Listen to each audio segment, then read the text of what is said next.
Hoje, Direito e Justiça em Foco apresenta a você, caro telespectador, o Dr. Fernando Cordioli Garcia, juiz de direito aposentado.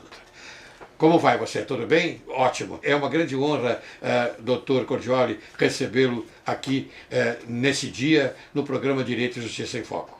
A honra é minha, desembargador, ser recebido no seu estúdio, na sua casa, nesse belo bairro de Higienópolis, em São Paulo. Exatamente. Cordioli, veja, a sua situação, me perdoe fazer esta colocação, mas é a verdade. É polêmica. E eu outro dia estava assistindo a internet, fui buscar alguma coisa na internet e me deparei com uma notícia que me causou um pouco de surpresa por se tratar de um colega meu juiz de direito. Apesar do próprio conselheiro do CNJ numa rede social ter combatido, ter questionado, não há o que reparar no que o Poechat diz, porque o contexto é esse. Um magistrado que tenta se socorrer no CNJ e não recebe nada. A única coisa que eu recebi de apoio foi que se sugestionou ao TJSC que procedesse o meu exame de sanidade mental. Então veja bem, desembargador. Um magistrado é afastado do cargo a título de ajuda porque estaria doente, sem CID, sem junta médica, sem absolutamente nada, e este paciente é que tem que lutar para ser submetido à junta médica, ao diagnóstico competente. E acabei, inclusive, desistindo do procedimento de controle administrativo, do recurso, digamos assim, ao CNJ, porque havia o risco de ser convalidado o que aconteceu, essa violência. Um tribunal não pode violar a inamovibilidade dessa forma. O magistrado tem que ser acusado de algo grave, tem que ter provas, tem que ter justa causa. A medicina é exercida por médicos, ainda mais a psiquiatria. Nós vivemos num país onde a hipocrisia é aquela que rege os procedimentos. Os procedimentos estão sempre alinhados nesta hipocrisia. Para uns, tudo. Para outros, mais ou menos. E para os demais, nada. Para os demais, absolutamente nada. Então veja, eu estou sensibilizado com a sua situação. É por isso que eu chamei aqui no meu estúdio para que a gente conversasse sobre este problema. Também munido pela eloquência do jornalista Ricardo Boechat, porque eu tenho também na mais alta conta, e ele colocou de uma forma bastante precisa aquilo que acontece no país. Então veja, eu estou muito contente, repito, de você estar aqui e falar dessa maneira. Eu vou prosseguir da seguinte forma. O artigo 26 da LOMAN, Lei Orgânica da Magistratura Nacional, diz que o magistrado vitalício só perderá o cargo se ocorrer em ação penal por crime comum ou de responsabilidade. Pergunto, você cometeu algum crime comum ou de responsabilidade? Nenhum carteiraço, nenhum porte de arma, nenhuma falsidade ideológica. Fui acusado, vulgarmente falando, de forçar uma drogada a se submeter a um procedimento de laqueadura. Mas isso não chegou à denúncia também.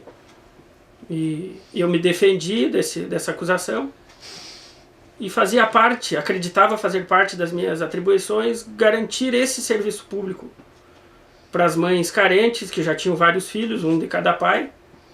E na situação era dentro de uma audiência, uma mulher jovem, cerca de 19, 20 anos, drogada, e já estava com o terceiro filho abrigado, e ela queria a filha de volta, mas deixava os filhos no abrigo. Queria a filha tão somente, e nessa mediação, nessa conciliação, eu consegui em ata que para ela ter os filhos todos com ela deveria se submeter ao programa Ser Mãe da comarca de Otacílio Costa, da prefeitura de Otacílio Costa, melhor dizendo.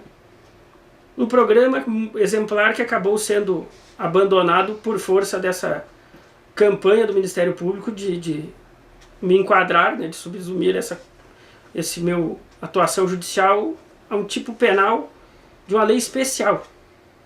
e uma lei que tem até um cunho meio trabalhista. Na jurisprudência toda, no Supremo, tem um deputado que foi condenado porque ele comprou votos fazendo a cirurgia nas pacientes, nas eleitoras dele. Ele concedeu essa bondade, entre aspas, não é? Para obter votos. Para obter votos. E acabou sendo condenado. É uma discussão que por si só envolve planejamento familiar, que é um nome bonito para controle de natalidade. E foi por onde o Ministério Público começou a sua campanha de me aposentar. Muito bem, a mesma norma reflete que pode ocorrer também a perda do cargo em um procedimento administrativo, é correto? Correto. E o que envolve... Mas não é o seu caso, é? É o meu caso, eu fui aposentado. No caso criminal, tem mais a ver com a perda da aposentadoria, né? E no caso administrativo, não se perde o cargo e a aposentadoria propriamente dita. A pessoa acaba sendo punida quando na sanção máxima de aposentadoria, há uma aposentadoria proporcional. Então, Fernando, explica para mim, esta aposentadoria está ligada à punição? Sim, eu fui aposentado compulsoriamente contra a minha vontade, como uma forma de punição, depois de sofrer inúmeros procedimentos esparsos, até que um quinto procedimento me afastou pela segunda vez do cargo.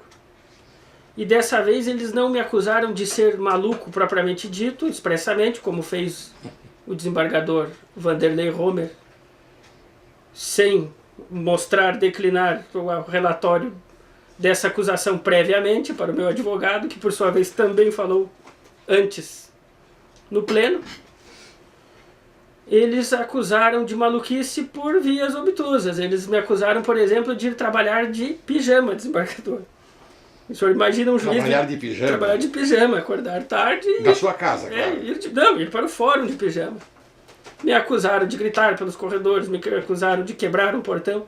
Mas isso tudo é verídico? Tudo inverídico. Tudo inverídico. Tudo inverídico. Quando muito, um total telefone sem fio, total abuso de circunstâncias, de deturpação. Pijama, por exemplo, eu não uso, não tenho. É mais provável eu ter ido pelado por fora do que de pijama. Coisa que não ocorreu. Não ocorreu. Aí nem roupão, nem pijama, nem nada, né? Uma pessoa, para me difamar, escreveu por escrito e trouxe numa audiência, e o senhor sabe que isso é proibido, Sim. Testemunha oral. É claro, uma sustentação oral não pode ser lida, ela tem que ser naturalmente, como diz a própria sustentação oral, sem naturalmente cola, né? E é óbvio, tudo a gente sabe disso. Era o depoimento de uma testemunha que traz por escrito, e fora de uma sindicância, num procedimento preparatório onde, não sendo sindicância, se ouve quem eles querem e não quem eu arrolo, né, uma subsindicância, e essa ex-subordinada escreveu que eu fui trabalhar com uma roupa parecendo um pijama. Meu Deus do céu. Parecendo um pijama devido a amassado, talvez. Provavelmente eu devo ter passado alguma madrugada trabalhando com a polícia, que era muito comum. Às vezes eu era acordado pela própria guarnição da polícia militar, que me convidava para ir. Porque o trabalho deles era noturno, e eles tinham um bom relacionamento e gostavam de conversar com o juiz da comarca. E é uma coisa que eu também estimulava para ter contato com quem está na linha de frente nas ruas. Conhecer os bairros e me informar, né? Levantar informações. E era isso, né? A roupa amassada como um pijama de alguém que dormiu e foi trabalhar. E você acha que foi injustiçado? Eu fui injustiçado, sobretudo no procedimento, na violação da ampla defesa, do contraditório, porque a tomada do depoimento desta testemunha, que traz por escrito a sua difamação, seguida de isso ser também deturpado na portaria acusatória e sair no dia seguinte ao diário oficial que eu teria ido trabalhar de pijama, é nítido um assédio moral, é nítido a ideia de que eu seria um juiz maluco, né? A tese que sucumbiu na primeira, eles fizeram tudo de novo por outras formas. E aí o que é estranho? Eu nunca trabalhei de pijama nas outras dezenas de comarcas, somente naquela. Eu só maltratei subordinados. Quer dizer, é uma aparência, não é? Aparência no pijama por causa do terno que estava amassado. Talvez eu tenha pecado, talvez eu mereça uma advertência, talvez eu mereça uma disponibilidade. Mas a aposentadoria causa prejuízo ao erário. As pessoas estão me sustentando. Eu tenho 37 anos, estou aqui passeando em São Paulo e deveria estar numa cadeira, numa mesa, fazendo sentenças, conduzindo audiências. Claro, claro. Que era o que eu queria, o que eu quero ainda, né? Foi me oferecido de forma tácita uma aposentadoria integral. Era só eu chegar na junta médica, sob efeito de drogas, e responder algumas bobagens para o médico psiquiatra. O próprio efeito de ser perseguido, a psiquiatria em assédio moral fala que a intenção é converter a pessoa em um maluco, naquilo que dizem dela.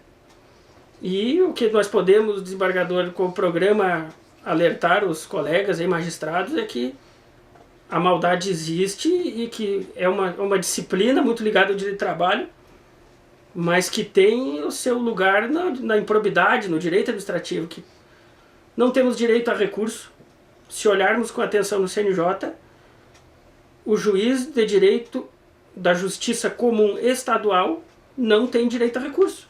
O que o seu tribunal julgar só pode ser revisado, o que não equivale a uma apelação, revisado com prova nova pelo CNJ. Não existe uma apelação com efeito devolutivo e, pior ainda, efeito suspensivo. Suspensivo, claro. Então temos aí colegas do Ministério Público, de outros ramos aí do poder, que cometem crimes, mas inclusive contra a vida, contra o patrimônio público, e que tem toda a presunção de inocência. E chegam lá no final e ganham uma aposentadoria proporcional, mas aí já acumulou 20, 30 anos. É quase uma integral. No meu caso, eu fui aposentado com efeito imediato da própria sessão. E você, a sua aposentadoria é parcial? Parcial, proporcional, com a minha advocacia, deu cerca de 11 anos, 34%, se não me engano, dos proventos do juiz de entrância final. Muito bem. O que comparado com o salário mínimo não é pouco e é um prejuízo ao erário público.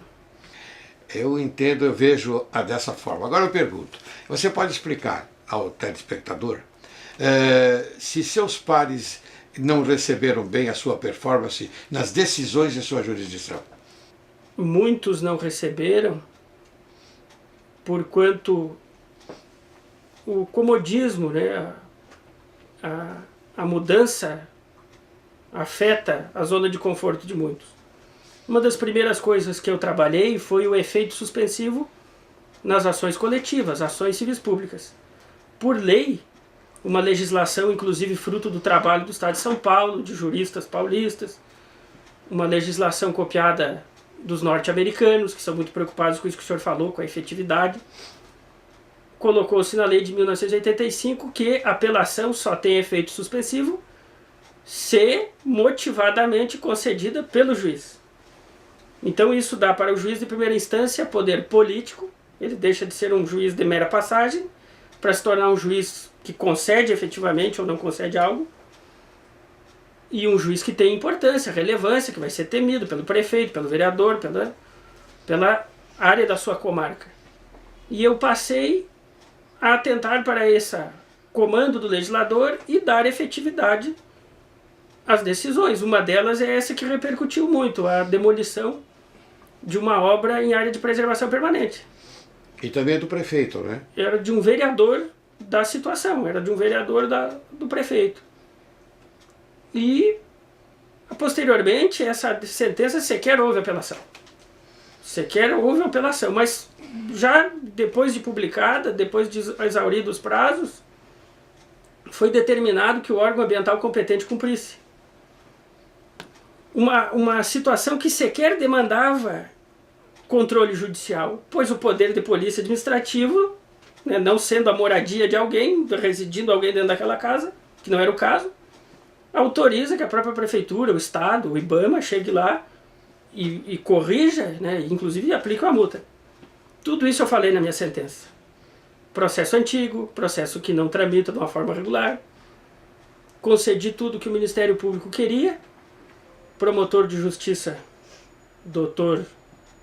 Rafael Meira Luz, se eu não me engano o nome, me acompanhou nessa ocasião junto com o PPT da PM de Santa Catarina.